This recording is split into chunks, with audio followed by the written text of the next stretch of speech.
आपल्या ई-लर्निंग चॅनेलला सबस्क्राईब करा. नमस्कार विद्यार्थी मित्रहो, आज इयत्ता 6वी विषय भूगोल 6वा पाठ महासागरांचे महत्त्वाचा स्वाध्याय अभ्यासणार आहोत. त्यामधील पहिला प्रश्न आहे, गटात न बसणारा घटक ओळखा.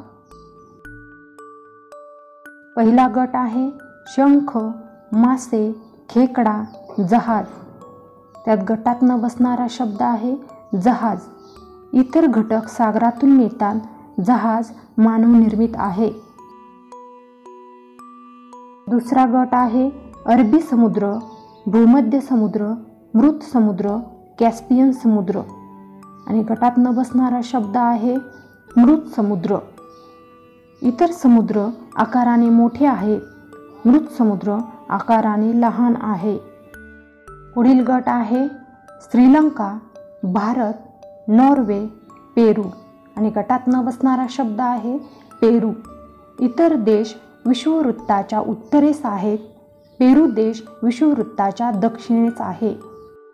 पुढील गट आहे दक्षिण महासागर, हिंदी महासागर, पॅसिफिक महासागर, बंगालचा उपसागर. आणि गटात न बसणारा शब्द आहे बंगालचा उपसागर. इतर घटक महासागर आहेत. बंगालचा उपसागर हा उपसागर आहे. पुढील गट आहे नैसर्गिक वायू, मीठ, लोह, मॅंगनीज. आणि गटात न बसणारा शब्द आहे नैसर्गिक वायू. इतर घटक खनिजे आहेत. नैसर्गिक वायू हा वायू आहे. ब. पुढील प्रश्नांची उत्तरे लिहा. 1. महासागरातून मानव कोणकोणत्या गोष्टी मिळवतो? उत्तर: सुरमई, पापलेट, खेकडे, बांगडा, कोळंबी, रावस व अनेक आहारात खाल्ले जाणारे सागरी जीव, औषधी वनस्पती, मोती व पोळे यांसारखे मौल्यवान वस्तू, शंख व शिंपले यांसारख्या शोभेच्या वस्तू, लोह, शिसे, पारा, सोडियम, मॅंगनीज, क्रोमियम, सोने इत्यादी खनिजे महासागरामधून आपल्याला मिळतात.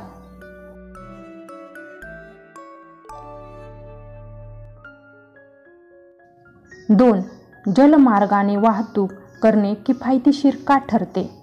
उत्तर: जलमार्गाने मोठ्या प्रमाणात अवजड वस्तूंची मालवाहतूक करता येते. सागरी प्रवाहांना अनुसरून जलवाहतूक केल्याने जहाजांचा वेग नैसर्गिकरित्या वाढून इंधनाची व वेळेची बचत होते.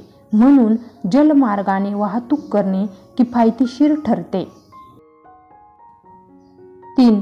समुद्र सान्निध्य असलेला प्रदेश व खंडांतर्गत प्रदेश यांच्या हवामानात कोणता फरक असतो व का? उत्तर: समुद्र सान्निध्य असलेल्या प्रदेशात बाष्पाचे प्रमाण जास्त असते. बाष्प हवेतील उष्णता शोषून घेते. त्यामुळे या प्रदेशातील दिवसभराच्या किमान व कमाल तापमानात विशेष फरक पडत नाही. त्यामुळे येथील हवामान सम असते. परंतु खंडांतर्गत प्रदेशात बाष्पाचे प्रमाण कमी असते. त्यामुळे या प्रदेशातील दिवसभराच्या किमान व कमाल तापमानात खूप फरक पडतो. त्यामुळे येथील हवामान विषम असते. 4. पॅसिफिक महासागराचा किनारा कोणकोणत्या खंडालगत आहे? उत्तर: पॅसिफिक महासागराचा किनारा उत्तर अमेरिका, दक्षिण अमेरिका, आशिया आणि ऑस्ट्रेलिया या खंडालगत आहे. 5. आपल्या आहारामध्ये कोणकोणत्या गोष्टी असतात? उत्तर: आपल्या आहारात भात, पोळी, थालीपीठ, इडली, वडे, मासे, चिकन, मटण इत्यादी गोष्टी असतात. 6. नद्यांचे पाणी वाहत जाऊन शेवटी कोठे मिळते? उत्तर: नद्यांचे पाणी वाहत जाऊन शेवटी समुद्राला मिळते. 7. ग्रहीय वारे म्हणजे काय? उत्तर: वायुदाब पट्ट्यामुळे निर्माण होणारे वारे म्हणजे ग्रहीय वारे होत.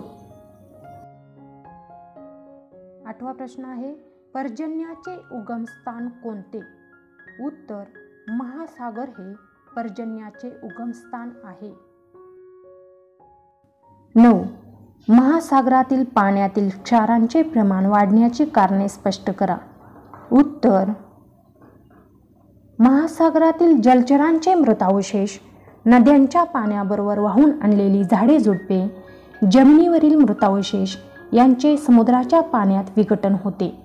या विघटनातून विविध खनिजे, क्षार महासागरात मिसळतात. बाष्पीभवनामुळे महासागराच्या पाण्याची पातळी कमी होते व क्षारांचे प्रमाण वाढते. महासागरात होणाऱ्या ज्वालामुखीमुळे अनेक प्रकारची खनिजे, क्षार व वायू पाण्यात मिसळतात.